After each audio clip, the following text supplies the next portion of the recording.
our largest partners, and it's really cool to see, kind of some of the altcoins become a little bit bigger and more useful, more ways to pay with Shapeshift. Some of our other products. Does anybody here use CoinCap?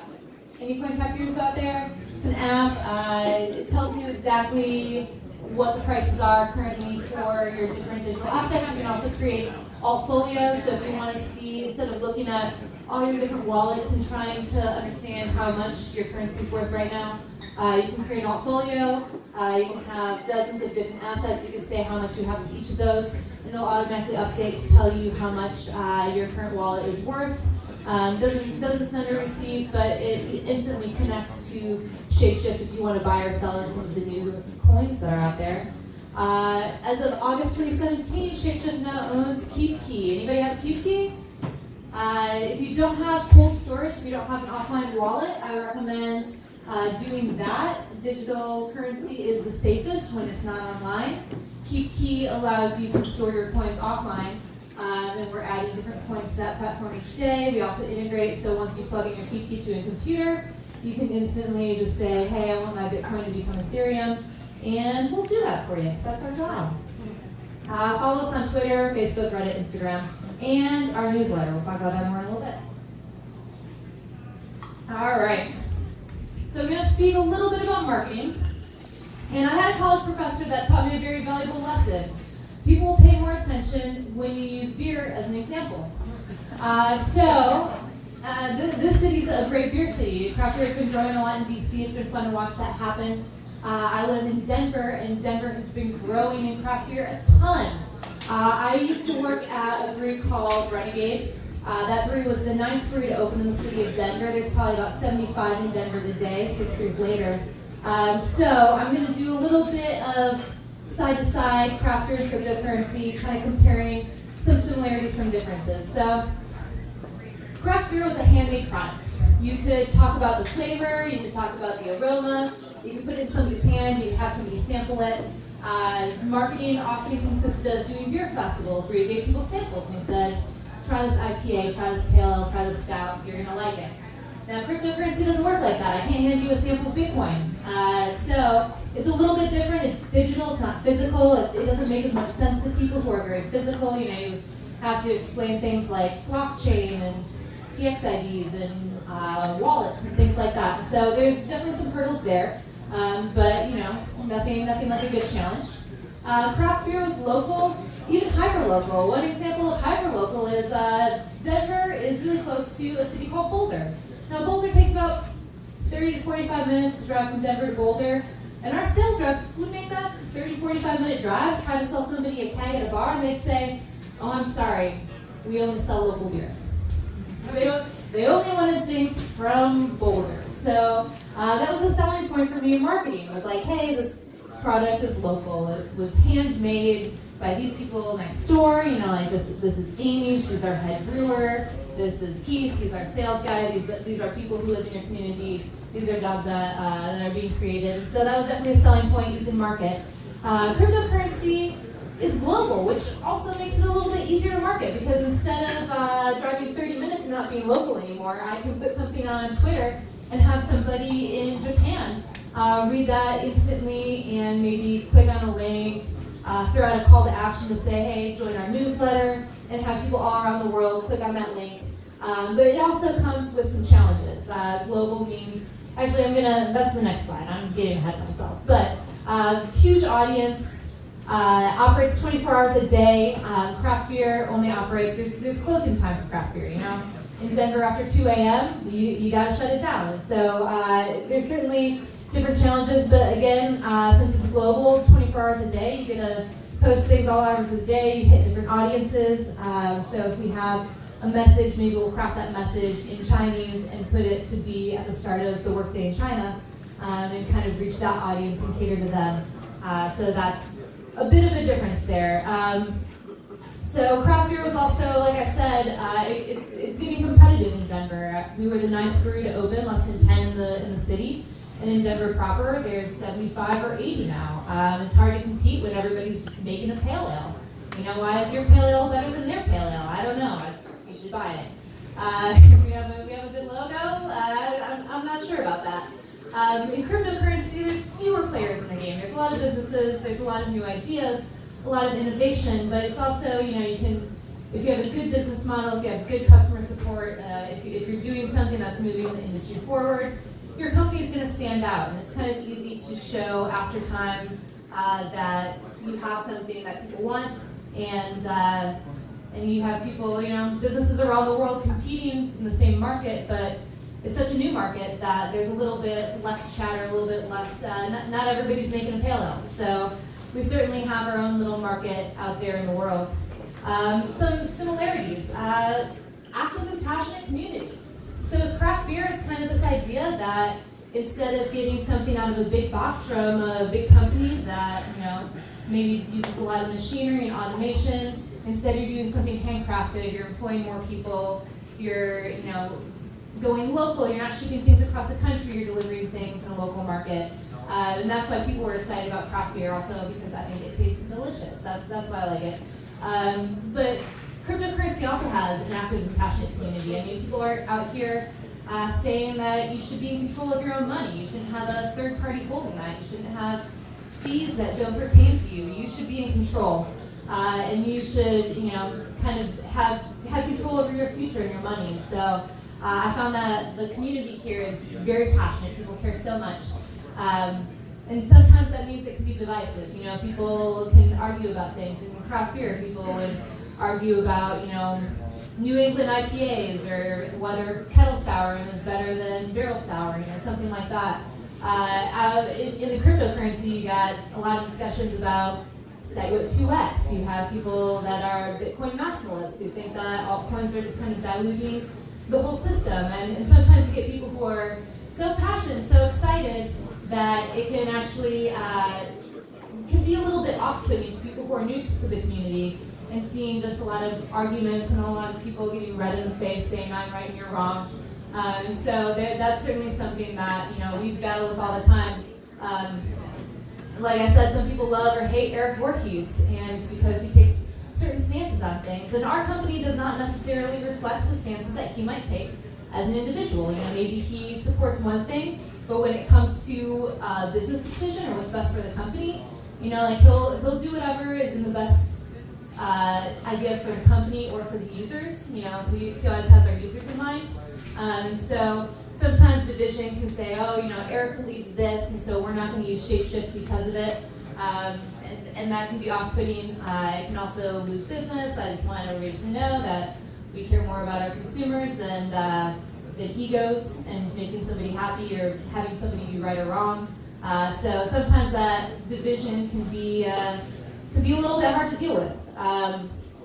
Another thing they have in common is challenged by long-established corporations. So if anybody's up to date on craft beer politics, there's a lot of buyouts. Anheuser-Busch likes to buy small breweries and make them look like they're small breweries and craft breweries, but in reality, all that money is going into big pockets. It's kind of similar to some banking systems. People in the financial industry that are making a lot of money and holding other people's funds don't want people to be investing in cryptocurrency. It's threatening because they're making money on your money, and we think that you should be making money on your money. And so there's definitely a challenge when it comes to overcoming some stigmas that are created by bigger financial institutions. A lot of people, somebody goes online and says that Bitcoin's gonna bust, and everybody, you might see the price of Bitcoin drop after that. You definitely have to deal with some naysayers. You definitely have to deal with some people who are threatened. But I think that is just proof that you're doing something right. I think it's proof that this is a system that's going to last, and it's going to be a good future for you as an individual, and it's going to be a bad future for big corporations. And so I think that just gives me hope. But it's also it's a pain in the ass, to be honest. But you deal with it. And then believe in change, moving towards a better future. Shapeshift really believes that there is a future for cryptocurrency. There is a future for you as an individual holding your own funds, and we want to create that infrastructure. We want to help make it easier for new people to get involved in cryptocurrency, to own, hold, and trade assets. And so we are dedicated to the future of cryptocurrency and the future of you as an individual and as an independent person. So that is something that I hope you see in our marketing, in our products, is that we're here to create a better future for all of us around the world. All right, challenges for Shapeshift. Dry mouth, 1 sec. It's my challenge right now. All right. 24 hours a day, 7 days a week. Cryptocurrency doesn't sleep. A lot of people compare Shapeshift to stock exchanges. Stock exchanges go to bed. They turn it off and on. Wall Street closes at some point in time. Cryptocurrency does not. We are all day, every day, around the globe, even holidays. Not everybody celebrates the same holidays. So, we have to be on Christmas. If something breaks on Christmas, there's somebody on call to deal with that issue because, even though it's Christmas here in the U.S., maybe they don't celebrate that in another country, or maybe somebody wants to make a good trade on Christmas. Maybe Ethereum's up and you want to, take advantage of a good trade and get to something else. So we really have to be on all the time. Same with the marketing is luckily we can schedule things. Oh, thank God for scheduling things. I can have my tweets go out at any hour of the day. No, I am not tweeting at 3 in the morning. I just press a button and Twitter does that for me. And so it allows me to be, a little bit proactive when it comes to what messages we're putting out there. But you also have to be reactive. Sometimes there are issues. Skipping to number 3, crisis response in case of system glitches. If somebody has an error transaction, they might get really panicky. Actually, just a couple days ago, a guy accidentally sent us 18 Bitcoin. Ouch. Yeah, fat fingers. Pressed the button. He's like, hey man, I need my Bitcoin back. That's like 75 G's. I'm like, yeah man, why'd you send us 75 G's of Bitcoin? We don't want that. We want to give it back to you. And so he's panicking. He's like, did you take my money? Am I ever going to get that back? That's like my future. And it's like, all right, calm, deep breaths. We'll take care of it. But sometimes you just have to be there for people in a time of need, in a crisis. Another example of that is when SegWit was implemented. I work in Denver, and so Segment was implemented at something like 3 in the morning or something. It was ungodly early, and we shut down the services, and I was online trying to coach people through their stressful times. Oh, but what if I already sent you Bitcoin? And you're like, oh, if my transaction's in limbo, am I ever going to get that back? The answer to all those is that if you sent us funds and you haven't gotten funds back, we will always get them back if they're to us. Now, sometimes there's phishing schemes. Next one down there, malicious intent. People will create websites that look just like ours, and then people go there because it's maybe Shapeshift with the F and the T switch, and they'll go on that and they'll say, oh, I want to trade my Bitcoin for Ethereum, and then they'll send Bitcoin to that site, and then they'll go to our customer support and they're like, hey, where's my Ether? I need that. And you're like, well, where's your Bitcoin? We didn't get it. Like that wasn't our site. And I'm like, oh, can you give it back to me? But those are the only times. The answer is no. We can't give you Bitcoin that you did not send to us. But as long as you send us funds, if anything happened in your transaction, if there's an error sending the money or anything like that, or if you send us 18 Bitcoins, we'll get those back to you. Don't worry. We're dedicated to it. And so that's just a challenge in marketing. Like you have to be ready to calm people down and say it's going to be okay, hold their hand a little bit, digitally pat them on the back and let them cry on your shoulder and say, we'll take care of it, don't worry about it. We'll skip to number 2, but global. We're all over the place. Our users speak different languages, culturally diverse, and so sometimes, like you can put a message out there that makes a lot of sense to me. Like, personally, I think cryptocurrency is a lot like the Wild West. I think there's, a bunch of cowboys out there. But that doesn't make sense to somebody who doesn't understand the American Wild West. So I can't put a post that's like, oh, you cowboys, this isn't the Wild West, there's no sheriffs in town. Then you have people being like, I don't get it, what are you saying? Shapeshift, I don't know what a cowman is. So you have to kind of be able to be sensitive to different people in different places and different time zones and different languages.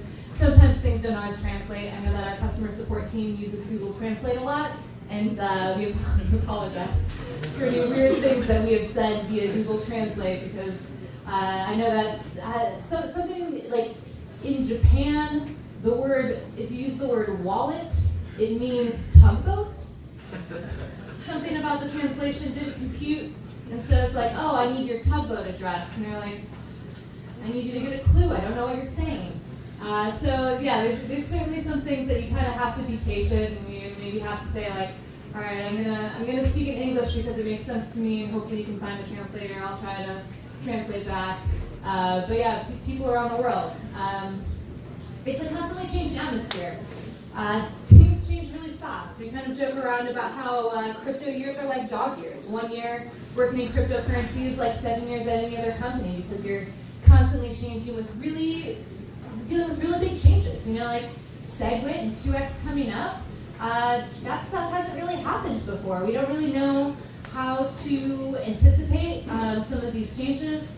You know, like you might have seen some things in a different currency, like you have Ethereum Classic, or Ether Classic, but it's hard to really know what's going to happen, how that's going to look.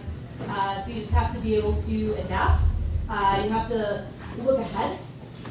You have to deal with disagreement.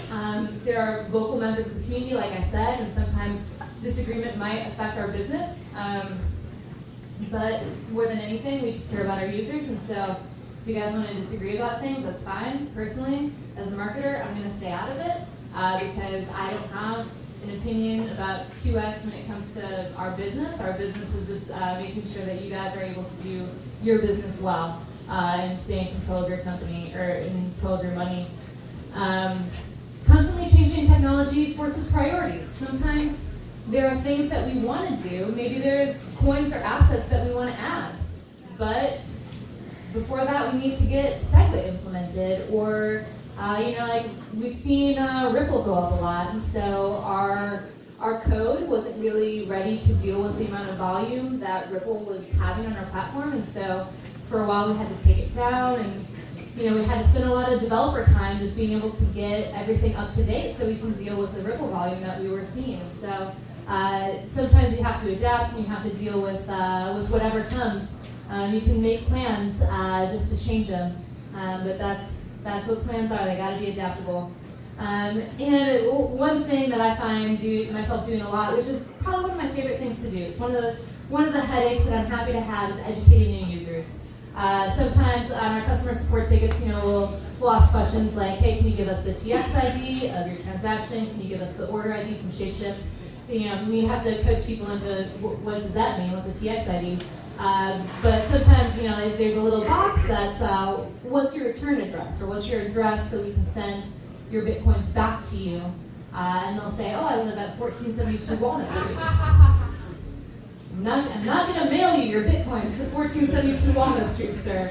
That's not how this works. Let's talk about cryptocurrency. So a lot of times, it's coaching people, and I feel like it's the new users that get the most worked up. They're like, oh my goodness, I sent you 42 Dogecoin, and I don't know what happened. It's like, well, we'll get your 17 cents back, but I don't know if it's going to work out for you. Let's talk about how our system works and what these things actually mean. But it makes me so excited to see new people in the space. We have to have new users with Bitcoin and with cryptocurrency and things like that. That's how it's going to survive. It's supply and demand, and we need to see demand continue in order to see this environment continue to grow and change. I'm going to talk about that a little bit more later. All right. Actually, I'm going to talk about it more kind of now. So what's ahead for Shapeshift? Prism. I'm going to give you guys a demonstration of Prism. Prism's super cool, really excited about it. It's currently in beta. And so one thing that I'll have to get a sign-up list ready, but it's invite-only beta right now. But if you guys want to get in and dabble in Prism, I'll take down your email address. You'll have to register online, and then I can actually get you guys approved. So I'll try to get some people into Prism. Is anybody in Prism now? I know a few.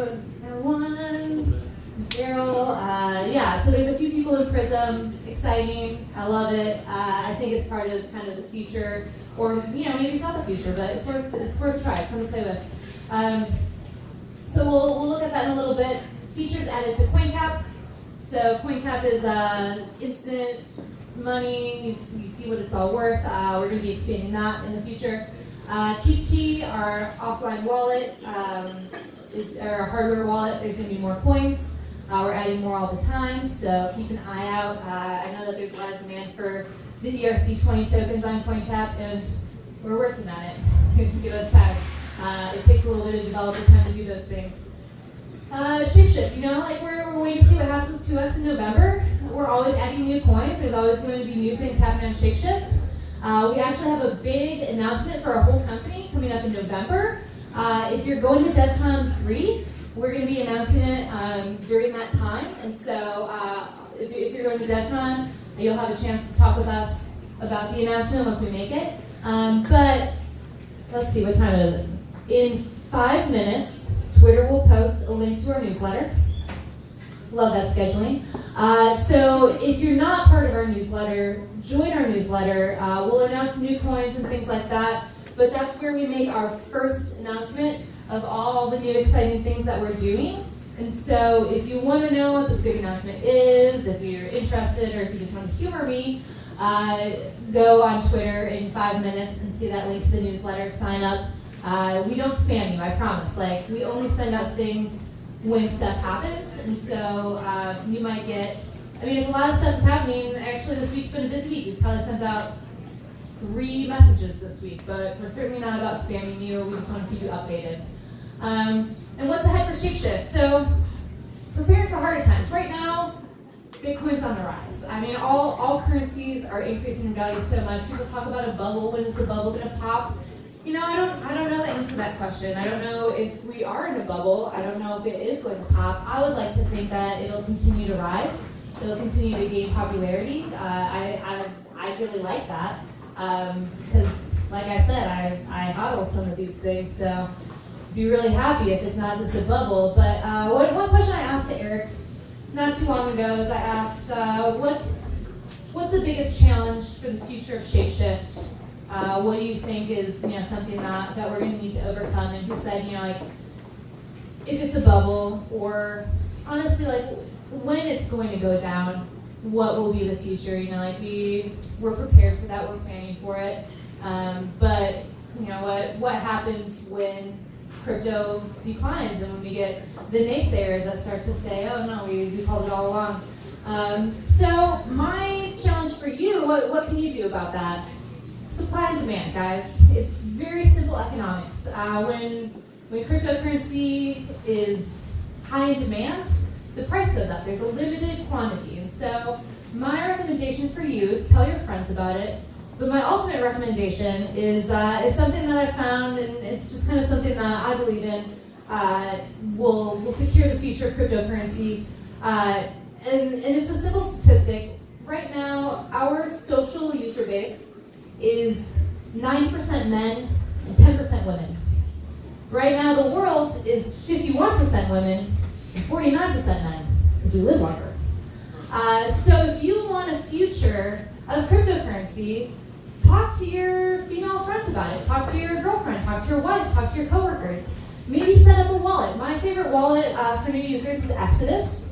So maybe set up an Exodus wallet, send them $10 or $20, and say, hey, play around with this. See what you think. Here's an article that I think is really interesting. Because personally, I got into cryptocurrency not too long ago. I've known about it for a while. But it was a conversation that happened around me, and it wasn't really something that I was involved in.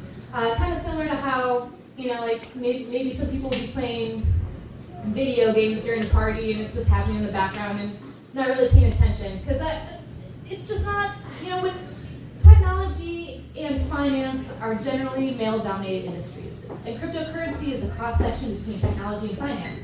And it's just not a very inviting place for women unless you invite them. And I'm here today because somebody invited me. Somebody, said, hey, let's have a conversation. And personally, I'm more conversational than I am. I don't go on Reddit and read articles all day. I think that Reddit's honestly really annoying sometimes. So I kind of stay away from it because trolls just bug me. And so I don't go there. And so, it's not really something that I was terribly interested in. But when somebody was like, oh, hey, this is how much money I made, or oh, maybe you should give it a try, play around a little bit. It's all about financial freedom. It's all about being independent with your own finances.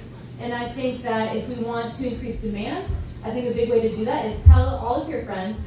But there's a big, obvious sector of people who are not hearing about it, who aren't being invited. And I think there just needs to be more women involved in cryptocurrency. So if you want your price of Bitcoin to go up, then you need to tell your friends, and you need to bring some girlfriends here, because there's tasty snacks, wine, beer, cheese. It's pretty easy to get somebody to come out for free beer and cheese.